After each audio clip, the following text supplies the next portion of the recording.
રાધાજીનો પતિ આયન, રાધાનો પતિ આયન મૃત્યુ પામ્યા છે.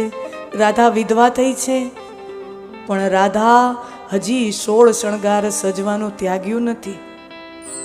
હજી સુહાગણનો શ્રૃંગાર કરે, હજી સેંથો પૂરે, હજી હાથમાં કંગન હોય, હજી સુહાગણનો શ્રૃંગાર હોય.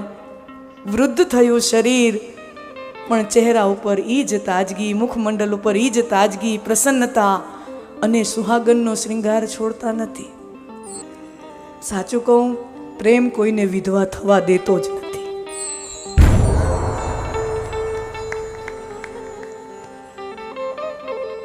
પ્રેમ કોઈને વિધવા થવા દેતો જ નથી.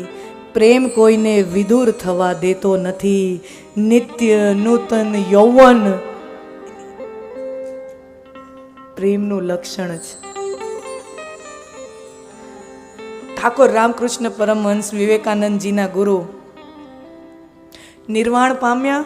એના ઘણા સમય પછી પણ એમના પત્ની માં શારદા દેવી, વિવેકાનંદજીના ગુરુ માતા માં શારદા દેવી, ઠાકોર તો રહ્યા નહીં, પણ શારદા દેવી માં હજી સુહાગનનો શ્રૃંગાર કરે અને હજી ઠાકર માટે જેવી પથારી સુવા માટે રોજ તૈયાર કરતા હતા, એવી રોજ રાત્રે પોતે સૂતા પહેલા એની પથારી તૈયારી કરીને પછી પોતે સૂવે.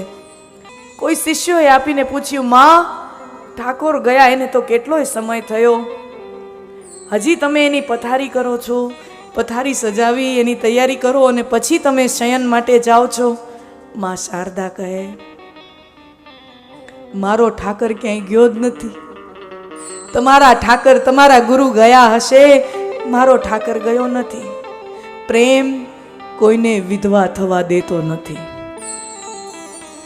પ્રેમ કોઈને વિદુર થવા, અને ખરેખર સ્મરણ, જ્યાં સુધી વ્યક્તિનું સ્મરણ હોય ને, સમજો આપણે 2 વાર મરીએ, હમ સબ 2 બાર મરતે हैं. એક વાર જ્યારે આપણે છેલ્લી વાર શ્વાસ લઈએ, આ શરીરથી છેલ્લી વાર શ્વાસ લઈએ, આપણું પહેલું મોત છે, પણ તોય આપણે થોડાક પ્રમાણમાં જીવતા રહીએ. શેમાં? આપણા પ્રિયજનોના સ્મરણમાં, આપણા ચાહવા વાળાના સ્મરણમાં આપણે જીવતા રહીએ. અને જ્યારે આપણા ચાહવા વાળા આપણને છેલ્લી વાર કોઈ સ્મરણ કરે અને પછી આપણને ભૂલી જાય ને, ત્યારે આપણું અંતિમ અને સત્ય મોત ત્યારે થાય. આ બીજું મોત, જ્યારે પછી કોઈ આપણને યાદ ન કરે, એ આપણું સાચું મોત. પ્રેમ કોઈને વિધવા થવા દેતો નથી.